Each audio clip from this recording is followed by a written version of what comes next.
எல்லோருக்கும் வணக்கம் நண்பர்களே.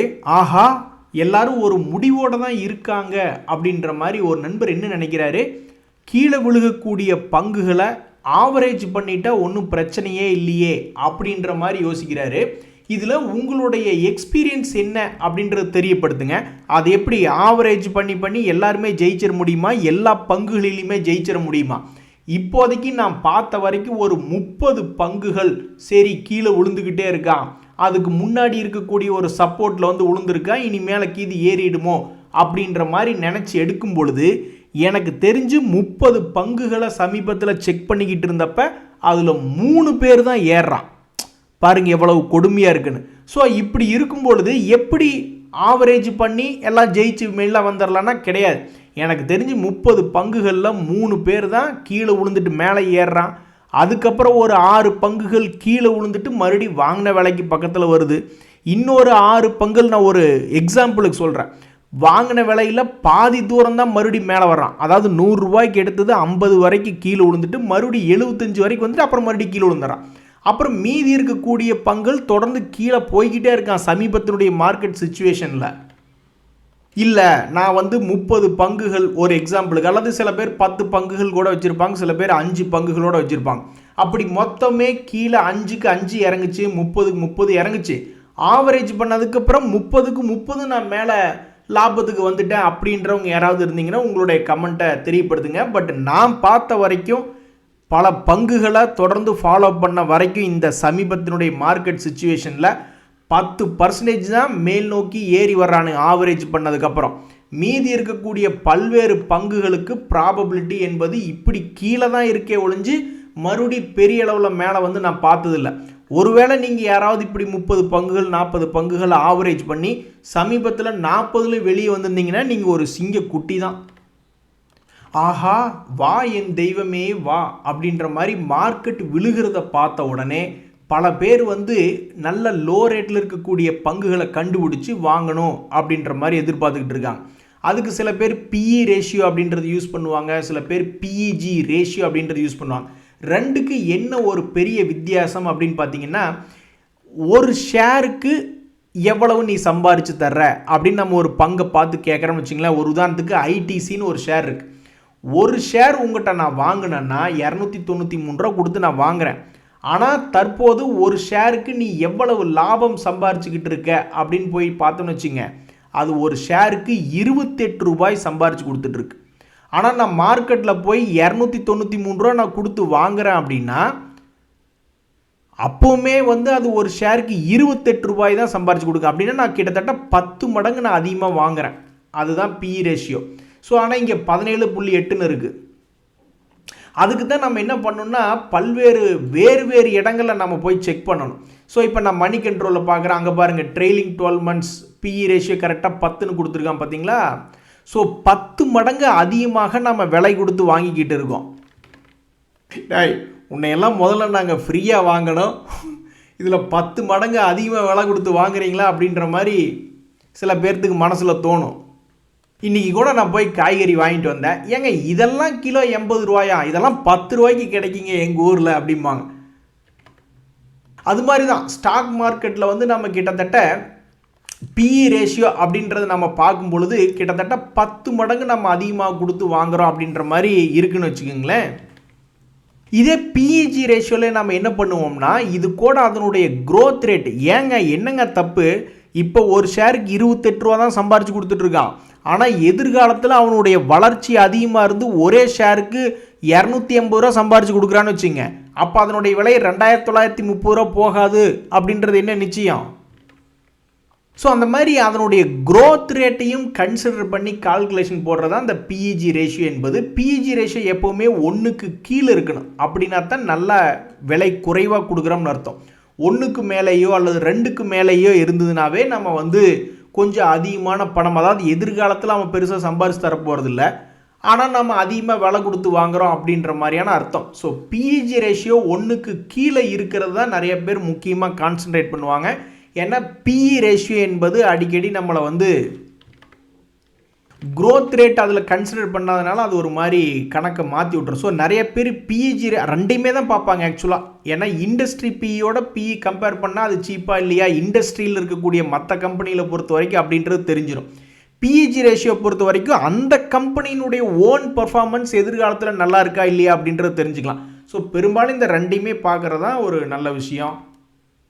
ஆனால் பாவிகளா, நீங்கள்லாம் மனுஷனடா, நீங்கள்லாம் ஒரு காலத்தில் எவ்வளவு பெருமையாக இருந்தது தெரியுமா? இந்த விப்ரோ அப்படின்ற ஷேர் ஒரு கடுமையான சரிவிப்புக்கு பிறகு மறுபடியும் ஒரு அற்புதமான லாபம் என்பது சம்பாரித்து கொடுத்தது தான் இந்த விப்ரோ அப்படின்ற பங்கு சமீபத்தில். அதுக்கப்புறம் இப்போ நம்ம போய் எடுத்து பார்க்குறோம், அது 2024 என்ன ப்ரைஸ் இருந்ததோ அங்கே போய் விழுந்திருக்கு. ஆனால் பாவிகளா. எனிவே, தற்போதைக்கு ஐடி இண்டஸ்ட்ரீஸில் அதிகமாக வீழ்ச்சி அடைந்திருக்கக்கூடிய பங்குகளில் இவன் மட்டுமா வீழ்ச்சி அடைஞ்சிருக்கான்? இன்ஃபோசிஸ், டிசிஎஸ்னு ஏகப்பட்ட பேர் இருக்காங்க. ஸோ சமீபத்தில் மிகவும் கிராஷான பங்குகளில் இந்த விப்ரோ அப்படின்ற பங்கு இருக்குது. ஒரு காலத்தில் மிகவும் பெருமையான பங்கு. ஆனால் இன்றைய தேதியில் பார்க்கும்பொழுது 2024 வீழ்ச்சியில் வந்து விழுந்திருக்கு.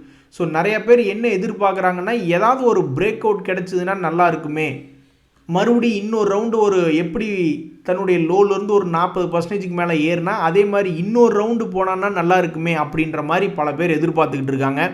ஸோ 2024 லோவில் வந்து விழுந்திருக்கக்கூடிய விப்ரோ அடுத்தது எந்த பக்கம் கால் எடுத்து வைக்கும்? சிங்கப்பாதையா பூப்பாதையா?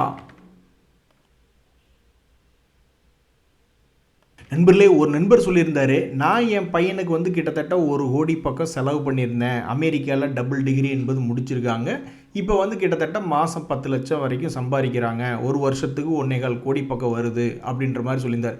ஸோ படிப்புக்காக நாம் எவ்வளவு செலவு பண்ணுறோமோ அது தப்பு கிடையாது அப்படின்ற மாதிரி கமெண்ட் போட்டிருந்தார்.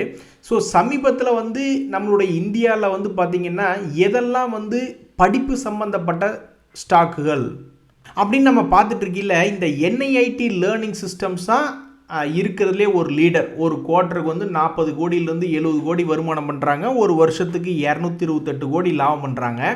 ஆனால் அந்த செக்டரை சேர்ந்த முன்னணி பங்கு என்ஐஐடி லேர்னிங் சிஸ்டம் என்பது தற்போதுக்கு வீழ்ச்சி அடைஞ்சு தான் கிடக்கு. அதே மாதிரி நம்ம பார்க்கக்கூடிய அடுத்தது ஆப்டெக் லிமிடெட். இவங்களுடைய ஒரு முக்கியமான அம்சம் என்னென்னா டிவிடெண்ட் ஈல்டு 5.85% காட்டுறாங்க. இருந்தாலும் இந்த பங்கினுடைய சமீபத்தினுடைய விலையும் எல்லாம் 50% பக்கம் இறங்கி கிடக்கு. என்ன காரணம் அப்படின்றது தெரில. நம்ம இப்போ எல்லாருமே படிப்புக்காக அதிகமாக செலவு பண்ணிக்கிட்டு தான் இருக்கோம். அந்த நண்பரும் சொல்லியிருந்தார், இந்த மாதிரி அமெரிக்காவில் ஒரு வருஷத்துக்கு 1 கோடியெல்லாம் சம்பாதிக்கிறாங்க, அதுக்கெல்லாம் காரணம் இந்த மாதிரி செலவு பண்ணி படிக்க வச்சுது அப்படின்ற மாதிரி சொல்கிறாங்க. இவங்களும் வந்து பார்த்திங்கன்னா இந்த என்ஐடி லேர்னிங் சிஸ்டம்ஸ் எல்லாம் தங்களுடைய சேல்ஸை இன்க்ரீஸ் தான் பண்ணியிருக்காங்க. 300 கோடியில் ஆரம்பித்து இப்போ 500 கோடி என்பதெல்லாம் சேல்ஸ் வந்திருக்கு. அதே மாதிரி இந்த குளோபல் எஜுகேஷன் அடுத்தடுத்து இடத்துல இருக்கக்கூடிய இந்த குளோபல் எஜுகேஷனுமே வந்து ஒரு குவார்ட்டருக்கு 6 கோடி லாபம் சம்பாதிக்கிறாங்க. ஆனால் இவன் உச்சத்தில் இருக்கான். எப்படி ஒரு செக்டர் லீடர் கீழே கிடக்கிறான், ஆனால் செக்டரில் ஒரு 3வது 4வது இடத்துல இருக்கக்கூடிய இந்த குளோபல் எஜுகேஷன் மேலே டாப்பில் இருக்குது அப்படின்றது தெரியல. நான் போய் பார்த்தேன், குளோபல் எஜுகேஷனில் முதலீட்டாளர்கள் யாராவது எஃப்ஐஎஸ்டிஏ செய்து இருக்காங்களான்னு பார்த்தா அங்கே ஒன்றும் பெருசாக இல்லை. ஒருவேளை அதனால தான் அவன் மேலே இருக்கான்னு நினைக்கிறேன். அதுவே இந்த செக்டர் லீடர் இருக்கக்கூடிய இந்த என்ஐஐடி லேர்னிங் சிஸ்டம்ஸ் என்பதனுடைய எஃப்ஐஎஸ்டிஎஸ்லாம் பார்த்தா ஹெவியாக முதலீடு பண்ணியிருக்காங்க. மேபி இந்த எஃப்ஐஎஸ் பிடிச்சி விற்று விடுறதுனாலையா இல்லை என்னன்றது தெரில. பட் எனிவே இந்த என்ஐடி லேர்னிங் சிஸ்டம் தான் இருக்கிறதுலே செக்டர் லீடர். அவன் கீழே 50% பக்கம் இறங்கி கிடக்கிறது ரொம்ப பரிதாபமாகும். அதே சமயம் இந்த குளோபல் எஜுகேஷன் செக்டரில் வந்து 2வது 3வது இடங்களில் வரக்கூடிய இந்த குளோபல் எஜுகேஷன் வந்து ஹையில் இருக்கிறது வந்து ரொம்ப ஆச்சரியமாக இருக்குது. இதுதான் எஜுகேஷன் ஸ்டாக் சம்பந்தப்பட்ட செய்தி நண்பர்களே. அடாடா, ஒரு நண்பருடைய பதிவு வந்து கண்கலங்க வச்சிருச்சு. நிறைய பேர் இப்படி தான் சொல்கிறாங்க. ஒரு நண்பர் என்ன சொல்கிறாருன்னா, 44 லட்ச ரூபா நான் முதலீடு பண்ணியிருக்கேன், ஆனால் அந்த 44 லட்ச ரூபாயில் இப்போ எனக்கு 8.5 லட்ச ரூபா லாஸில் தான் இருக்குது. இருந்தாலும் இது ஈரான் வார்னால தான் நம்மளுடைய மார்க்கெட் இறங்கிட்டு இருக்கு. அங்கே நடக்கக்கூடிய இழப்பை பார்க்கும்போது எனக்கு எதுவும் இந்த இழப்பு ஃபைனான்ஷியல் இழப்பு பெருசாக தெரியல அப்படின்ற மாதிரி சொல்கிறாரு.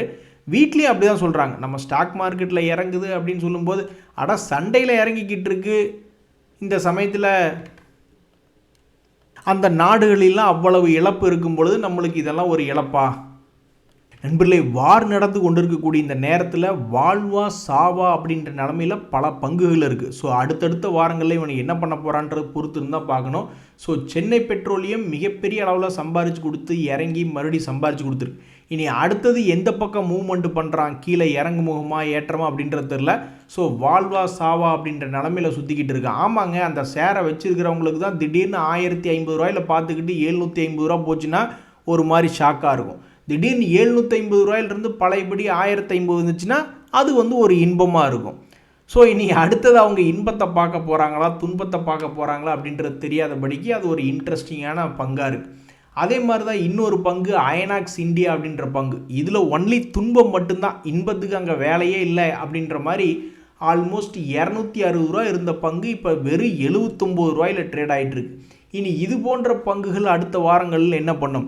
அது மட்டும் இல்லாமல் இந்த ஷில்பா மெடிக்கேர் அப்படின்ற ஷேர், NACL இண்டஸ்ட்ரீஸ் அப்படின்ற ஷேர், இவங்களும் வாழ்வா சாவா அப்படின்ற ஒரு நிலைமையில் சுற்றிக்கிட்டு இருந்தாங்க இந்த ஷில்பா மெடிக்கேர் அப்படின்றது. அப்புறம் திடீர்னு இல்லை வாழ்வு தான் அப்படின்னு சொல்லிட்டு 240 ரூபாயிலிருந்து 388 ரூபா வந்திருக்கான். ஷில்பான்ற பேர் இருந்தாவே ஒரே நாட்டியமாக இருக்கே, அதாவது மூவ்மெண்ட் ரொம்ப ஜாஸ்தியாக இருக்கே அப்படின்ற மாதிரி சமீபத்தில் கூட 2025 300 ரூபா வந்து விழுந்து 500 ரூபா போனால் அப்புறம் மறுபடியும் 270 வந்துட்டு இப்போ 388. அதே மாதிரி இந்த NACL இண்டஸ்ட்ரீஸ் எல்லாம் இனி என்ன அடுத்தது செய்யும்? 2025 நீ ஒன்றுமே செய்யலை, சும்மா தான் நீ கோந்திருக்க. அப்போ 2026 நீ என்ன செய்வாய்? ஆனால் அதில் பாருங்கள், எப்படி நஷ்டமடைகிற பங்குகளையெல்லாம் நிறைய பேர் எடுத்து வச்சுக்கிட்டு டக்குன்னு அது திரும்பி மேலே ஏறி வரும் அப்படின்னு எப்படி யோசிக்கிறாங்கன்னு தெரியல. நல்ல லாபம் செய்யக்கூடிய பங்குகள், பார்த்து எடுக்கக்கூடிய பங்குகளே கும்பா பாட்டு பாடிட்டு கீழே இருக்கான், மேலே ஏறி லாபத்துக்கு தரமாட்டேன்றான். அதில் இந்த NACL இண்டஸ்ட்ரீஸ் அப்படின்ற பங்கெல்லாம் ஆல்மோஸ்ட் 50% மேலே சரிவடைஞ்சிருச்சு. ஆனால் அவன் ஏன் சரிவடைஞ்சான்? அதனுடைய சமீபத்தினுடைய ரிசல்ட்டெல்லாம் போய் எடுத்து பார்க்கும்பொழுது அது ஒரு லாஸ் மேக்கிங்கே ரிப்போர்ட் பண்ணியிருக்கு.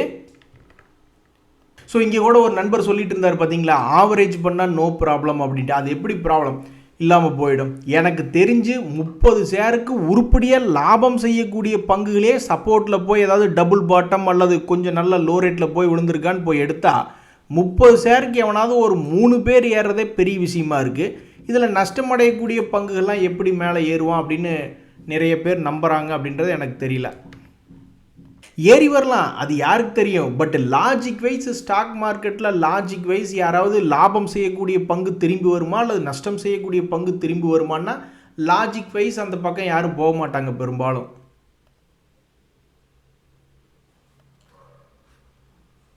நண்பர்களே, இன்னும் போர் பதற்றம் தனியவே இல்லை. இன்னுமே குண்டு போடுறதை நிறுத்தாமல் சண்டை போட்டுக்கிட்டு தான் இருக்காங்க. இந்த சூழ்நிலையில் நம்மளுடைய நிஃப்டி என்ன ஆக போகுதுன்னு தெரில. கடப்பாறை தூக்கி கீழே போட்ட மாதிரி உண்மையிலேயே செங்குத்து இறங்கிட்டு இருக்கான். ஒரே ஒரு முறை அப்படியே இந்த பக்கம் கிராஸ் ஆகி ஒரு மாதிரி புல்லிஷ் ட்ரெண்டுக்கு வந்துட்டான்னா பரவாயில்லாமல் தான் இருக்கும். ஆனால் இப்போ வரைக்கும் அந்த மாதிரி காணா. அவனுடைய ட்ரெண்ட் என்பது இப்படி கீழ் நோக்கி தான் இருக்குது. அதான் ஒரு நண்பர் சொல்கிறாரு, இது புதுசாக இருக்குது அப்படின்ற மாதிரி.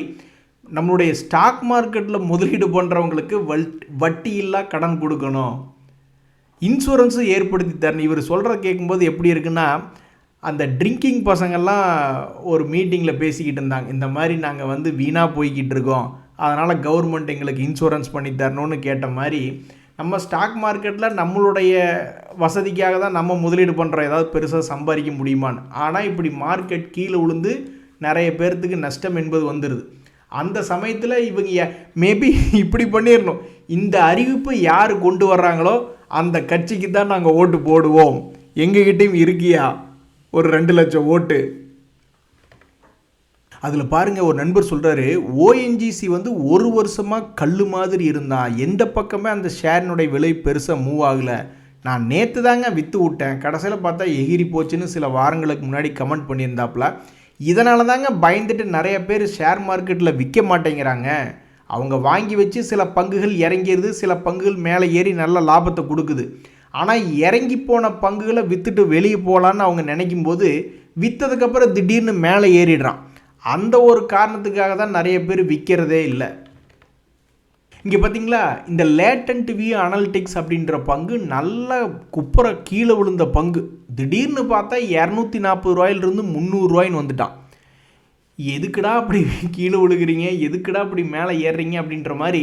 அப்போ யாராவது இந்த இடத்துல பாவம் இவ்வளவு நாள் வெயிட் பண்ணி நஷ்டத்தில் விற்றுட்டு போயிருந்தா அடுத்த நாள்லேயே அவன் பாட்டுக்கு ஒரு 10-20% ஏறிடுறான். இனி அதே மாதிரி இந்த என்பிசிசி அப்படின்றது ஒரு காலத்தில் ஃபேமஸான பங்கு தான். இந்த பங்குமே இப்போ தற்போதைக்கு தொடர்ந்து இறங்கு முகமாகவே இருக்குது. இதில் யாராவது விற்றுட்டு வெளியே போகட்டும், அப்புறமா நான் ஏறிக்கிறேன் அப்படின்ற மாதிரி இந்த பங்கு உட்காந்துருக்கிறதா என்றதும் தெரில. பட் இதுவும் ஒரு ஃபேமஸான பங்கு தான் என்பிசிசி இந்தியா அப்படின்ற பங்கு. ஆனாலும் 52 வீக் லோவில் வந்து விழுந்துட்டு ஏறுவானா இல்லையா அப்படின்றது தெரியாதபடிக்கு ஒரே இடத்துல ஒரு வாரமாக சுற்றிக்கிட்டு இருக்குது. ஒரு நண்பர் சொல்கிறாரு, மண்டே என்ன பண்ண காத்துக்கிட்டு இருக்காங்கன்னு தெரியலையே, பெரிய கிராஷாக அல்லது தற்போதைய விலையிலேருந்து மேலே வருமா அப்படின்றது தெரியாதபடிக்கு காத்துக்கிட்டு இருக்கக்கூடிய இந்த நேரத்தில் ஸ்டாக் மார்க்கெட்டில் பெரும்பாலும் ஹெட்ஜிங் போன்ற விஷயங்களை பண்ணி வச்சுக்கிட்டா தான் நம்மளுடைய பொழப்பு நல்லபடியாக இருக்கும். ஆனாலும் பாருங்கள், ஒரு நண்பர் வந்து எதுலேயுமே பயப்படாமல் எல்லாத்துலேயுமே 10,000 குவான்டிட்டியாக பிடிச்சி வச்சுருக்காப்புல. ஒரு உதாரணத்துக்கு நீங்கள் பார்த்தீங்கன்னா ஐடி பீஸ், அது சமீபத்தில் இறங்கி தான் கிடக்குது. எந்த சமயத்தில் எடுத்திருந்தாருன்னு நம்மளுக்கு தெரில. பட் அதில் ஒரு 10,000 குவான்டிட்டி. கெல்டான் டெக்னாலஜிஸ்னு ஒரு பங்கு, அதில் ஒரு 10,000 குவான்டிட்டி. சுவிட்சர்லாண்டில் 11,000 குவான்டிட்டின்னு இவர் எடுத்திருக்கிறது பூராமே எல்லாம் குவான்டிட்டிஸ் நிறைய எடுத்து வச்சுட்டு என்றைக்கு 100% லாபம் வருதோ அன்னைக்கு நான் விற்றுக்கிறேன் அப்படின்ற மாதிரி விட்டுட்டாப்புல. ஸோ இந்த நண்பர் எவ்வளவு குவான்டிட்டி எடுத்திருக்காருன்னு தெரில. ஆனால் மண்டே அன்னைக்கு என்ன பண்ண காத்திருக்காங்களோ அப்படின்றது தெரியாமல் பார்த்து பயந்துக்கிட்டு இருக்காப்புல. ஆனால் இன்னொரு நண்பர் 10,000 குவான்டிட்டி பக்கம் பல பங்குகளை பிடிச்சி வச்சுருக்காப்புல. ஆனால் ஒன்றுங்க, இந்த ஸ்டாக் மார்க்கெட்டுக்குள்ளே வந்ததுக்கப்புறம் பயம் என்பதே நிறைய பேர்த்துக்கு இல்லாமல் போயிடுச்சு. ஸோ மார்க்கெட் சூழ்நிலை சரியில்லாதனால இன்னொரு நண்பருக்குமே 15 லட்ச ரூபா முதலீடு பண்ணியிருக்காரு. அதில் இப்போ 6 லட்ச ரூபா நஷ்டம் அப்படின்ற மாதிரி தான் சொல்லியிருக்காங்க. ஏன்னா உங்களால் கணிக்கவே முடியாதுங்க நண்பர்களே. டாடா குரூப்னுடைய ஒரு கம்பெனி டாடா கெமிக்கல், அது வந்து லாஸ் மேக்கிங் கம்பெனியாக போகும்னு யாராவதுனால யோசித்து பார்க்க முடியுமா? இப்போ டாடா கெமிக்கல்ஸ் அப்படின்ற பங்கு இருக்குது. அவன் நல்ல பயங்கரமான ஒரு லோ ரேட் போயிட்டு சமீபத்தில் ஏறி இருக்கான், நான் இல்லைன்னு சொல்லலை. ஆனாலுமே அந்த பங்கு ஒரு நஷ்டம் போன குவார்ட்டரில் என்ன கொடுத்துருக்காங்கன்னு நீங்கள் நினைக்கிறீங்க? போய் எடுத்து பார்த்தோம்னா போன குவார்ட்டரில் 69 கோடி நஷ்டம்னு ரிசல்ட் கொடுத்துருக்காங்க. அதுக்கு முன்னாடி ஒரு 2 முறை 21 கோடி 49 கோடி நஷ்டம் கொடுத்துருந்தாங்க. அடே, டாடா குரூப் கம்பெனிகளுக்கெல்லாம் என்னதான்ப்பா ஆச்சு? என்னத்தை சொல்ல, ஒரு காலத்தில் டாடா குரூப் மேலே எல்லாரும் பாசக்காரங்களாக இருந்தாங்க. ஏன்னா அது உச்சத்துக்கு மேலே உச்சமாக பல்வேறு பங்குகள் மேலே போய் சம்பாரித்து கொடுத்துக்கிட்டு இருந்தது. இப்போ என்னடான்னா பல்வேறு பங்குகள் வந்து ரொம்ப சுமாரான சூழ்நிலையில் இருக்குது. சரி, ஷேர் ப்ரைஸாக சுமாரான சூழ்நிலையில் இருக்குது, அவனுடைய பர்ஃபார்மன்ஸ் எப்படின்னு போய் எடுத்து பார்த்தா பர்ஃபார்மன்ஸுமே ரொம்ப சுமாராக இருக்குது.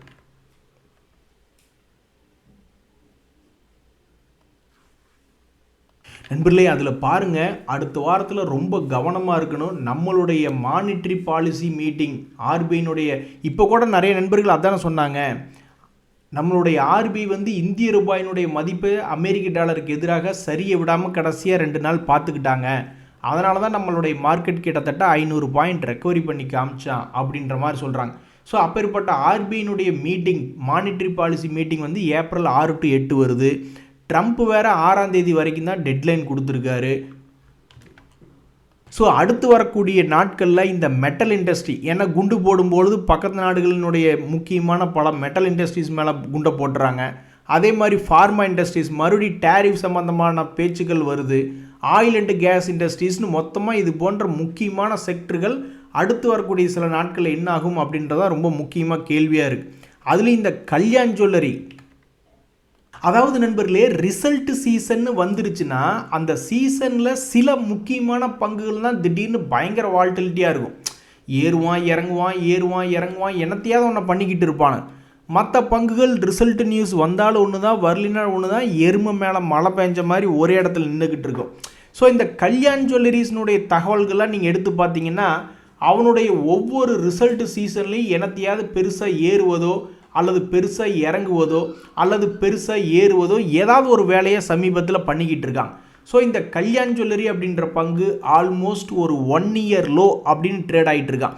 அப்போ இவன்லாம் இந்த ரிசல்ட் சீசனில் பெருசாக ஏறுவானா அல்லது பெருசாக இறங்குவானா அப்படின்ற மாதிரியான ஒரு எதிர்பார்ப்பு மார்க்கெட்டில் போயிட்டுருக்கு.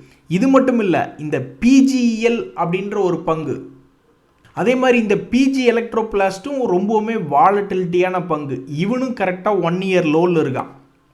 அதே மாதிரி தான் இந்த மகாராஷ்டிரா சீம்லெஸ் அப்படின்ற பங்கும் கரெக்டாக 200 டேஸ் மூவிங் ஆவரேஜ் வந்து தொட்டிருக்கான். ஏற்கனவே இந்த T1 டேஸ் மூவிங் ஆவரேஜ் தொடுறப்போலாம் பயங்கரமான ஒரு வால்டிலிட்டியாக இருந்த பங்கு தான். ஸோ இது போன்ற பல்வேறு பங்குகள் Q4 ரிசல்ட் சீசன் டைமில் பயங்கரமான ஒரு வால்டிலிட்டியை, சில பேர் ஷேரை வச்சுட்டு இருக்கிறவங்க என்ன யோசிப்பாங்க, வாலட்டிலிட்டி தர்றதுன்னு ஆச்சு அப்படின்னா மேலே போயிட வேண்டியதான் நீயே அப்படின்ற மாதிரி தான் நிறைய பேர் யோசிப்பாங்க. ஸோ இது போன்ற பங்குகள் சப்போர்ட் லெவலில் இருக்கும் பொழுது Q4னுடைய ரிசல்ட் வந்து இவங்களை காப்பாற்றுமா இல்லையா அப்படின்றதும் ரொம்ப முக்கியமாக கவனமாக இருக்க வேண்டிய வேலை தான் இது. என்ன தியாகு வாய் குளருது, கரிசோர் ரெடி ஆயிடுச்சா அப்படின்ற மாதிரி நீங்கள் கேட்காதீங்க. இன்றைய தகவல் அனைத்து உங்களுக்கு உதவியாக இருந்தால் எனக்கு மகிழ்ச்சியாக. ரொம்ப நன்றி, வணக்கம்.